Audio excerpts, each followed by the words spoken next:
After failing the mission, I altered everyone's memories. I truly made Valerie their wife, their mother. Then I started a new life, got married, and had children. 5 years passed, and suddenly the system's prompt echoed in my ears. Host, the original target has gone mad. He has regained his memory and is about to find you with your son. Turning around, I saw Tom and his son blocking the entrance to my studio, their faces filled with gloom. Why did you leave us? Why does everyone say our wife and mother is Valerie? The system prompt sounded just as I was on the phone with my precious son. Ryan said that today the teacher taught them how to make bread. He secretly brought one home, wanting to give it to his mom. On the other end of the line, Adam pretended to be upset. Why not give it to Dad? Dad can also eat it, but Mom has to eat it first, Ryan replied, his voice sweet and tender, making me laugh. The smile had just appeared on my face when suddenly a familiar system prompt echoed in my ear. Warning, warning, the target is out of control. The system's tone was full of regret.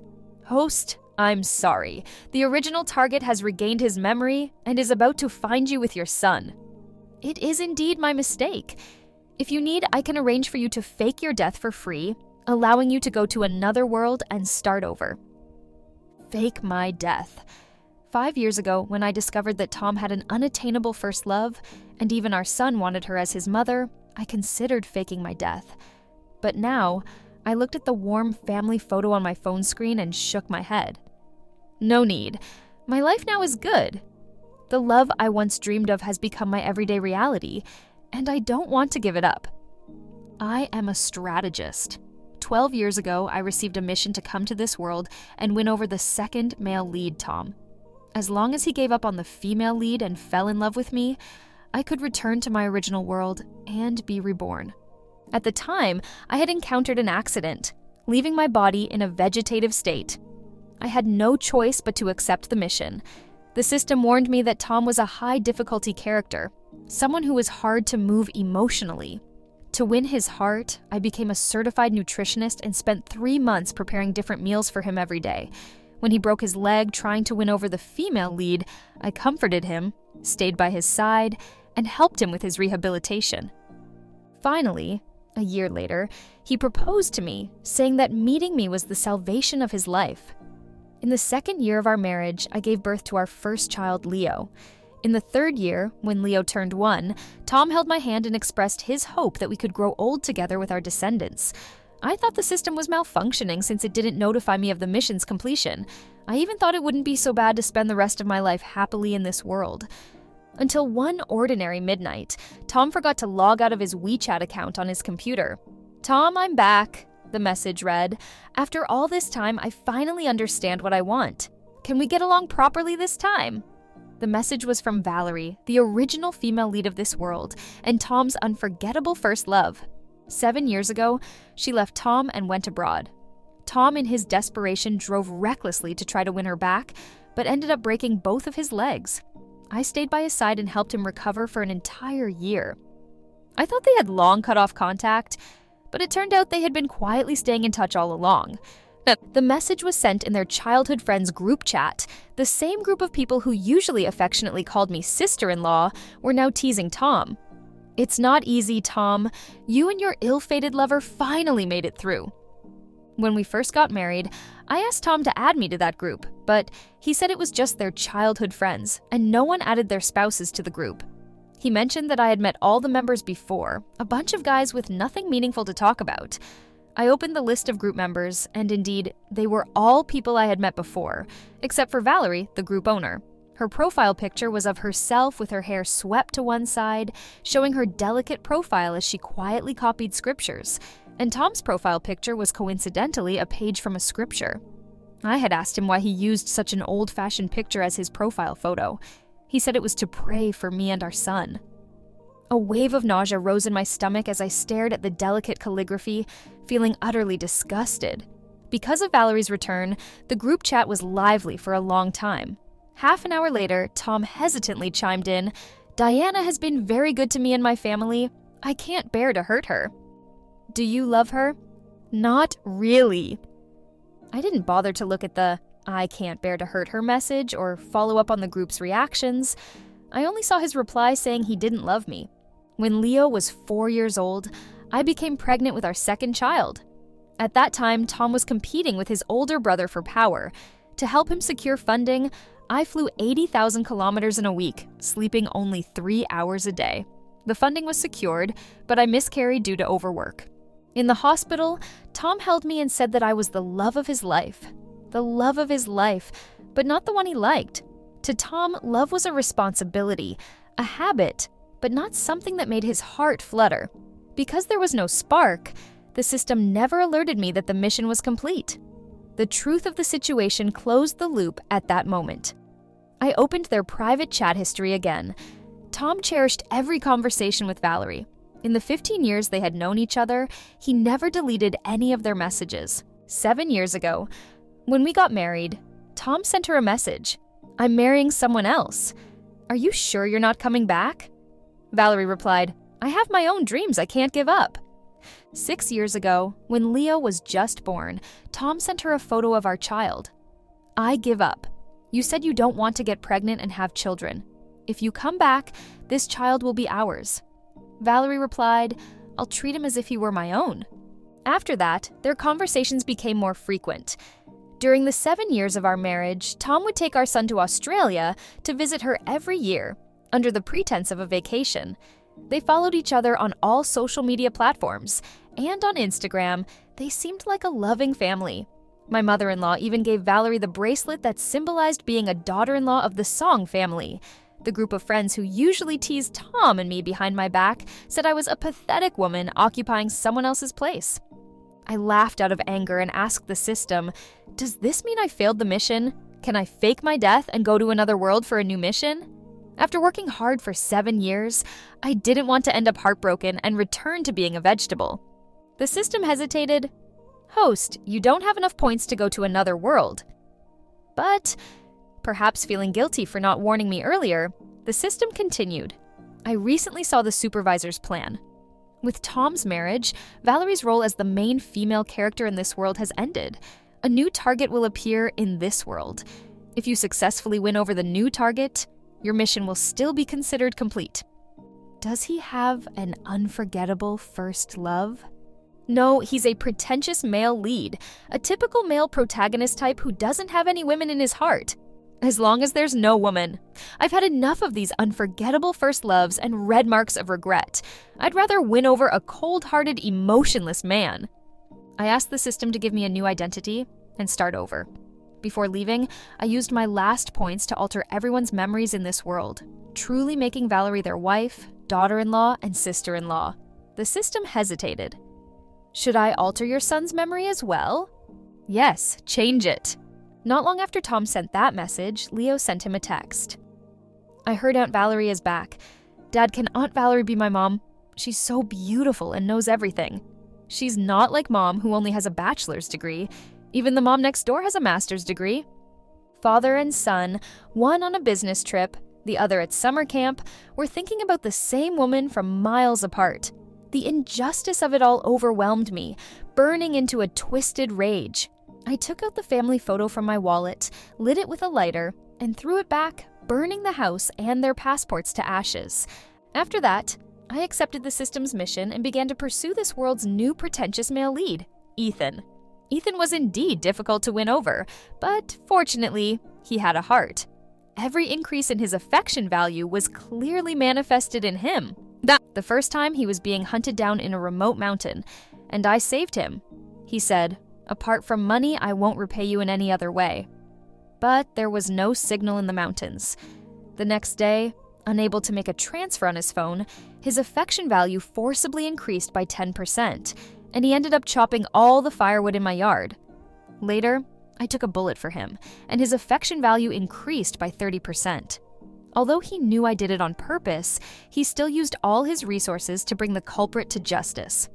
When his affection value reached 80%, he proposed to me. He said, "Diana, I know you may have other motives, but I don't care. Marry me, and I'll help you achieve everything you seek." We got married and had children. Being with someone who truly loves you makes everything seem easy. In a moment of deep affection, I asked Ethan, "Why do you love me?" He gently stroked my hair, his eyes full of tenderness. Because I can't help it. That was the first time I realized that love is something you can't resist, not something you can bear. On the other end of the phone, Ethan was still asking if I would be home for dinner. Over the years, I had opened my own studio, and as work got busier, my appetite worsened. Only when Ethan personally cooked could I eat heartily. Yes, I'll be home for dinner, but I want to eat crayfish. Okay, I'll make it for you. Ethan's tone was indulgent. We chatted affectionately for a while before hanging up. Turning around, I saw Tom standing in the doorway of my studio with Leo, his expression dark. 5 years have passed. Leo has grown taller, and his demeanor has become more and more like Tom's. The 11-year-old boy stood at the entrance of my studio, looking down at me asking, "Mom, who were you talking to on the phone?" Tom stood silently beside him, not speaking or intervening. Clearly, he was curious too. I locked my phone screen and put it in my bag. That's private. And you, young man, have mistaken me for someone else. I'm not your mother. Leo seemed stunned that I would deny him, and in shock, he stepped forward to hug my arm. I didn't mistake you. You are my mom. Mom, I've missed you so much. Why don't you recognize me? As he spoke, tears welled up in his eyes, and he began to cling to me, acting spoiled. 5 minutes passed, and I remained unmoved, even showing a hint of impatience in my expression due to his persistence. Finally, Leo couldn't take it anymore and snatched my bag, desperately searching for proof that I was his mother. He opened my wallet, but the photo inside was no longer his. He unlocked my phone, but the lock screen password was no longer his birthday. From the moment I decided to start a new life, I erased all traces of him and Tom, even his chromosomes. I had the system change them to Valeries. There was no evidence left that could prove I was his mother. All the relatives, friends, and even the whole world would only remember that the daughter-in-law of the Song family was Valerie, and I was nothing more than a stranger with no connection. Leo broke down in tears. I put away my bag and looked at Tom. "Sir, you're this child's parent, right? A child needs to be well taught. And rummaging through a stranger's personal belongings is not behavior befitting someone with proper upbringing. I have something to do later, so please take your son back." Before I could finish, Tom went mad, covering my mouth with his hand. His eyes were bloodshot as he demanded, "Why? Why did you leave us? Why does everyone say our mother is Valerie?" The difference in physical strength between men and women is innate, and after struggling for a while, I still couldn't break free from Tom's grip. Just as I was about to bite him, my phone rang from inside my bag, playing the playful song that Ethan and our son often sang together. "Dad, when the sun comes out, does the moon go home?" Yes, that's right. When the stars come out, where does the sun go? Up in the sky. The sun, stars, and moon are a happy family, Tilda. This was a song we sang as a family during this year's kindergarten performance. At first, I didn't want to set it as my ringtone, but Ryan, that little rascal, threatened me while lying on top of our dog Max. He said that if I didn't set it, he would run away from home with Max. I wasn't too worried about him. After all, the son of a pretentious male lead had mercenaries secretly protecting him even when he played in the sandbox. But Max was really old, and I worried about his frail limbs suffering if they were out in the world. Upon hearing the ringtone, Leo, who had been crouching on the ground crying, suddenly stopped, and Tom's face lit up with a strange sense of hope. "Is that the happy family? Diana, you miss us too, don't you? You miss our family. Otherwise, you wouldn't have set this song as your ringtone." I rolled my eyes skyward and shook my head, freeing myself from his grasp. "Sorry, my husband and son have no musical talent. Sorry you had to hear that." As I spoke, I pulled out my phone and answered Ryan's call. "Sweetheart, what's wrong? Do you miss Mommy?" My tone was so soft that even I felt it was a bit over the top. On the other end of the line, the 5-year-old boy hesitated, thinking he had committed some terrible mistake that I had caught him for. He stammered, "Mommy, do you know of..." I didn't mean to scare Sophia with the grasshopper. Daddy said fried grasshoppers taste good, so I gave it to her. "What? You scared a classmate with a grasshopper?" No mother can stay gentle for more than 5 seconds. So that's why his teacher sent me a message and then retracted it. It turns out she thought my son was beyond saving. My tone became sharp. "Let me speak to your father. What kind of father teaches his son to give grasshoppers to his female classmates?" Ethan didn't get a chance to answer. Tom snatched my phone and smashed it to the ground. What do you mean by sweetheart? Diana, your husband and son are right here. The air was still for half a minute as the irritation faded from my face, replaced by cold indifference. Once, I had also smashed Tom's phone. That was when I discovered that he had labeled me as Miss Diana in his contacts. At that time, he and our son had just returned from Australia. Leo had caught a foreign virus and was burning up with a fever that soared to 40 degrees, muttering incoherently, "Valerie, Valerie." I couldn't quite hear him, so I massaged his stomach while calling Tom. The phone rang. Tom had left it in the garden. I walked over to bring it to him, but then I saw the caller ID, Ms. Diana. I was Miss Diana. But how could I be Miss Diana in his phone? Just 3 months ago, I was still wife. Instinct told me the reason for the change was in the phone. I picked it up and entered my birthday. Unlock failed. Wedding anniversary. Unlock failed. Son's birthday, mother-in-law's birthday, Tom's birthday. All failed.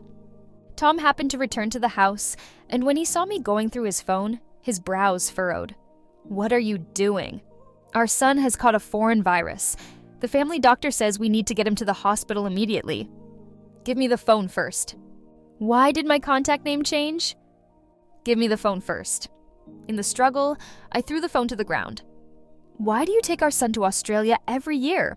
Why can your mother go, your father go, even your childhood friends go? But not me. Why has my contact name become Miss Diana?" Back then, I thought the system had malfunctioned, and I had staked my whole life on this family. For 6 years, every year Tom would take our son on a vacation to Australia, yet he never once wanted to take me. The vast southern hemisphere seemed to have become a forbidden zone for me. I could go to the UK for negotiations, to France for exhibitions, to Africa for aid work, but I could never go to Australia. And all of this without a single reason. Anxiety and helplessness drained my strength, and I squatted on the ground, crying out loud. Tom walked over to me, looking down at me from above. "Diana, stop being crazy. You look ugly." "How ugly?" you ask. Returning to the present, I looked at the frantic, disheveled Tom in front of me. "Indeed, you look very ugly." Years of memory confusion had taken a toll on Tom's mental state. Dark circles hung under his eyes, and he had lost a whole size in weight. Maybe, in an effort to reconnect with me, he was wearing the suit I had custom made for him 5 years ago. The once broad shoulders now seemed empty, making him look like a frail little chick. When he heard me call him ugly, Tom's pupils constricted, and he looked at me in disbelief. "Diana, what are you saying?" I didn't answer. I simply called the security guards, and as they restrained him, I slipped away. I thank him for teaching me that not all questions have answers. Behind me, Tom and Leo were still shouting, "Diana, have you lost your memory too? We really are a family. We really are your husband and son." Captain Wang, the head of the security team who used to be a mercenary under Ethan, slapped Tom across the face. "You're delusional!" When I got home, Ethan was in the kitchen, shirtless, wearing an apron and cooking crayfish. Hearing me come in, he poked his head out and greeted me with a sycophantic smile. "Honey, you're back. I made 3 flavors of crayfish today. Garlic, salted egg yolk, and spicy. We've got it all." Ryan scurried over to help me with my bag. They both thought the sudden disconnection of the call meant I was angry. The mouth-watering aroma of crayfish filled the air as I walked into the kitchen. "Next time, don't teach our son nonsense. You only ate grasshoppers back then because times were tough.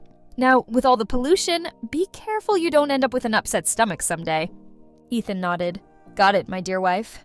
That night, Ethan pinned me down on the bed and whispered in my ear, "I heard someone was bothering you today." My body tensed up. No one." I immediately regretted it and wanted to slap myself. Wong was his man, and the moment Tom and his son set foot in the neighborhood, Ethan must have known. Ethan playfully twirled a strand of my hair. "No one. They were just 2 irrelevant people. I didn't want to worry you, so I didn't mention it." I gave in, snuggling into his arms and trying to make up for it by acting sweet.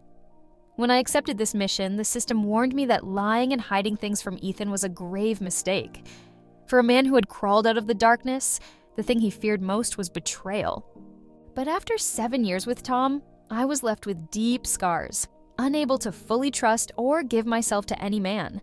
Ethan's hand moved from my neck to my waist. Irrelevant people, huh?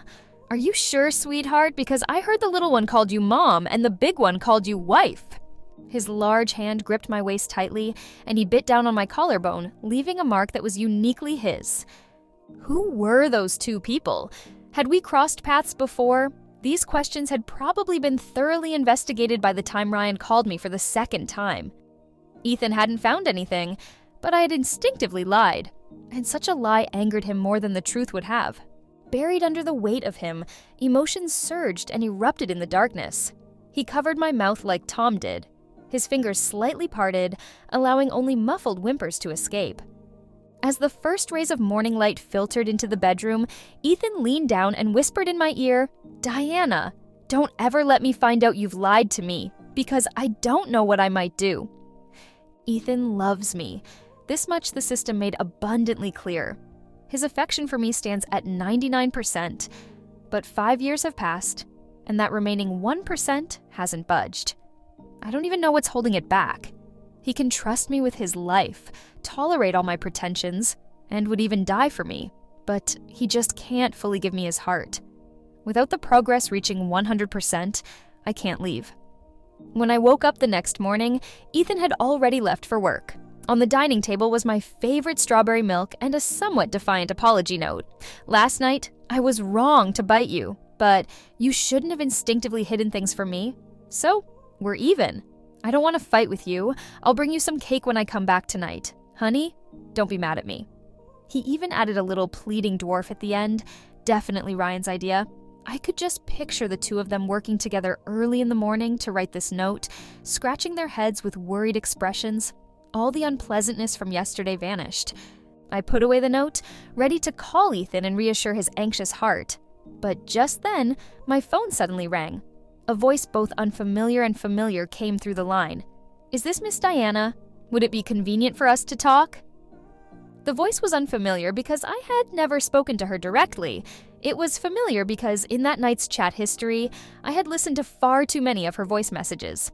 In the VIP suite of the Family Kingdom Club, Valerie was dressed in a Chanel suit, her expression gentle. When she saw me arrive, she hurriedly signaled her assistant to help me with my bag. "Miss Diana, right? I heard my husband and son went to see you yesterday. I'm truly sorry. I've been so busy with work these past years that I've neglected them, and it's led to their memories getting a bit confused. They keep thinking that their wife and mother is someone named Diana." As she spoke, she poured me a cup of tea, her eyes probing. To be honest, this isn't the first time this has happened. Over the years, they've mistaken quite a few people. I have to deal with this several times a year. Ultimately, it's our fault. I apologize on behalf of my husband and son. The teacup clinked as we sipped the delicate, aromatic pre-rain Longjing tea. I knew why she wanted to meet me today. When the system informed me that Tom and his son had regained their memories, I suspected that as the original female lead of this world, Valerie's memories must have been stirred as well. In the dead of night, she might often dream of her past. In those dreams, she was a woman with dreams, but no achievements, mistaking pearls for mere stones. Her current identity, status, and wealth all belonged to another woman, while she was merely the third party in someone else's marriage. She had conducted countless paternity tests, but her husband and son still insisted that their wife and mother was someone else. Over time, even she began to doubt herself. The original lady of the Song family really seemed to be named Diana.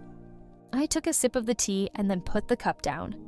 "No need to apologize. I lost my temper yesterday and threw your husband and son out of the neighborhood. If there's nothing else, I'll be on my way. My husband and son are waiting for me." "You have a husband?" Hearing that I was married, Valerie's eyes flickered with surprise, and she couldn't hide the joy in her expression. "When did you get married? Do you have children?" She quickly tried to appear casual, brushing her hair back with a hand adorned with a diamond ring. I just feel a connection with Miss Tang, so I was a bit concerned. Seeing her flustered expression, I suddenly felt a wave of sadness. I used to be just like her, tormented by the distance of my husband and the fact that my son wanted another woman as his mother, caught in deep internal conflict and anxiety, There was always a period when the father and son would leave inexplicably, as if they had another home somewhere unknown to me. Life is a cycle, and the forbidden ground from 12 years ago had crossed the time tunnel to frame the current Mrs. Song. Valerie looked at me, her eyes filled with hope. We got married 5 years ago, and our child is already 5. When I said this, she exhaled a long breath. The rest of the meal went surprisingly smoothly. Valerie had wronged me once, but I had found other ways to make her bear the consequences for the rest of her life. She mentioned that Leo was very filial, always preparing a heating pad for her because he knew she had cramps every month. I said that Ryan was the same. He even learned how to make brown sugar water from his dad. 2 bowls of brown sugar water every month. How am I supposed to finish that? You can't finish it. You can't. Valerie's expression was awkward. Just as we were about to declare how happy we were and agree to leave each other alone in the future, the door to the private room was pushed open. Tom stormed in, dragging Leo by the hand, his face filled with anger. Who told you to disturb her? 1 minute ago, Leo was the epitome of filial piety in Valerie's words. 1 minute later, the boy was punching and kicking at her. You're trying to tear our family apart again. It's because of you that Mom left us in the first place. You're just a homewrecker. It's all your fault. All your fault. Valerie's face turned pale, unable to maintain her composure. She pushed Leo away with force.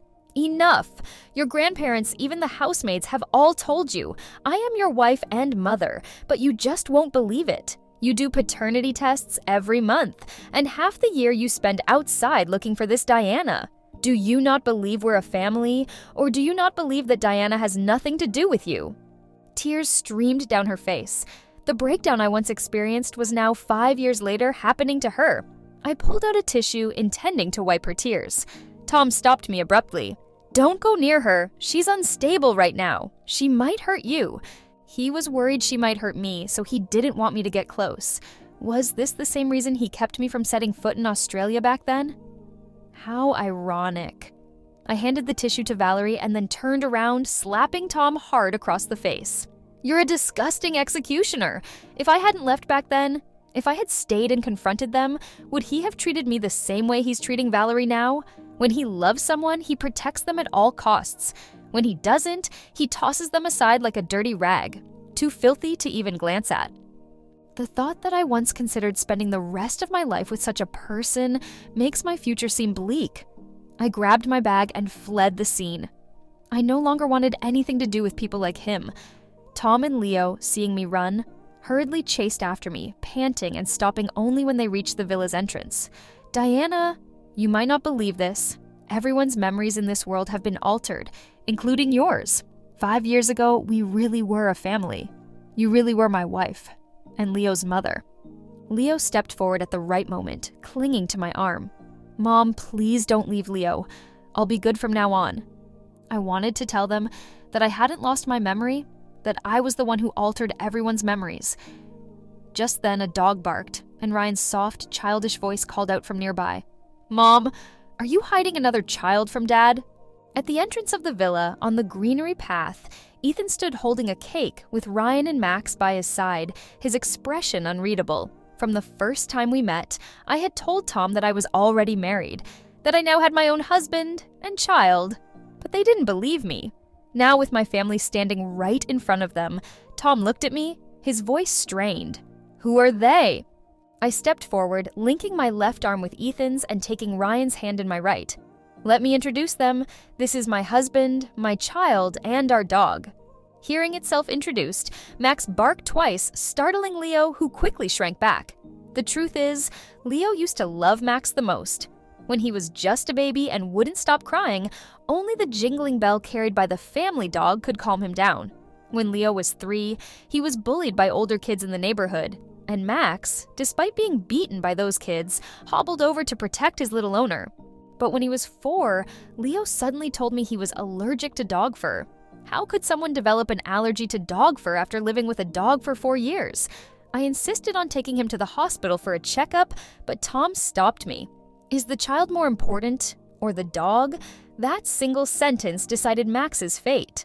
Later, I found out from their chat history that it wasn't Leo who was allergic to dog fur, but Valerie.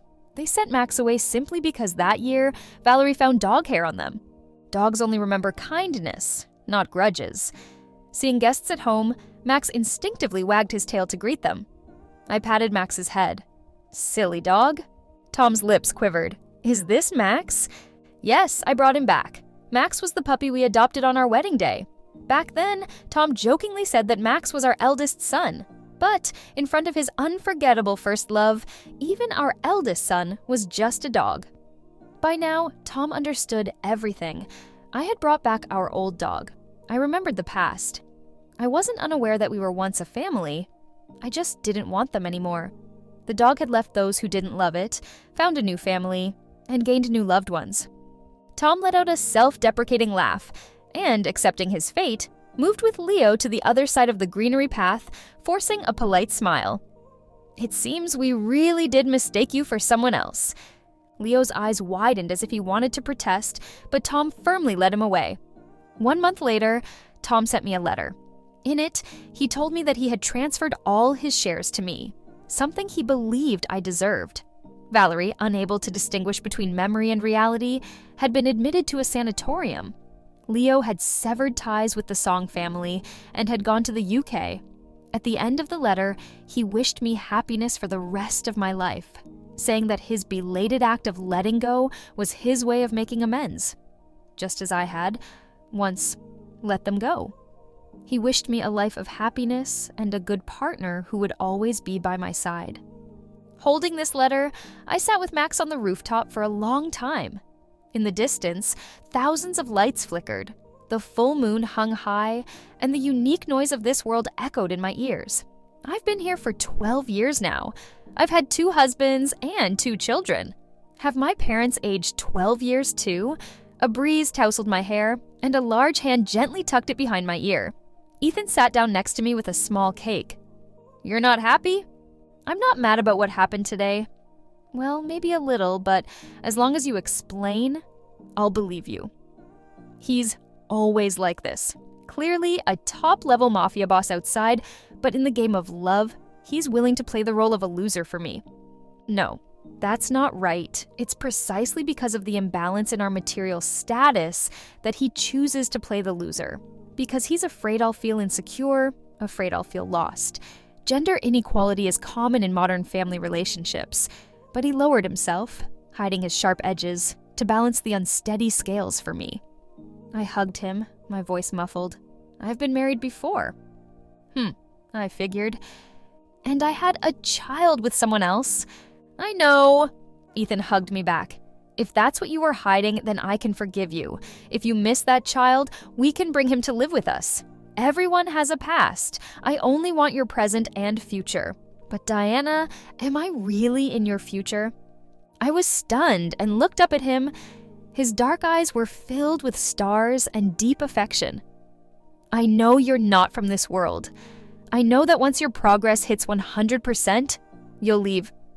Fireworks exploded in my mind. I proposed to you because I couldn't help it. I have my career, you have your life. I thought that even if you left later, there would be no regrets. As long as you're happy, as long as you want, and as long as I can. But, Diana, his hand caressed my face. I don't want to let you go anymore. It was one morning, I think, when I saw you and Ryan sleeping peacefully, that I suddenly didn't want to let you leave. My life before was all about fighting and leveling up, but after meeting you, I finally had a home. The system prompt suddenly chimed in. Mission complete, progress 100%. Host, would you like to leave this world? Ethan let out a bitter laugh. Go ahead, Diana. 5 years is enough. A week later, in a bustling 21st century shopping mall, I was shopping for clothes with 2 elderly people. Because I completed the mission, the system rewarded me with many material gifts. I arranged the best nursing home for my parents and purchased the most secure retirement savings plan. That ever-startled system suddenly sounded an alarm. Danger, danger, dimensional breach. Host, something's wrong. Your big pretentious husband and little pretentious son have broken through the dimensional barrier to find you. Does your system always breach like this? Is that really okay? Turning around, I saw Ethan holding a bag of crayfish, Ryan carrying a small cake, and Max with my purse in his mouth, all with grim expressions. You really left when I told you to. If we hadn't come for you, would you have really never returned? I rushed over, hugging the two of them and the dog with flattery. How could I? I still had one compensation from the system for its mistake, allowing me to go to any dimensional world. I was planning to settle my parents first and then go find you. Ryan puffed up with anger. I nudged him and pointed to my parents. Say hi to Grandpa and Grandma. Grandpa, Grandma! Hey! Meeting the in-laws for the first time, Ethan was at a loss, and Max wagged his tail frantically, his big eyes wide with excitement. In this world, I finally had a complete family.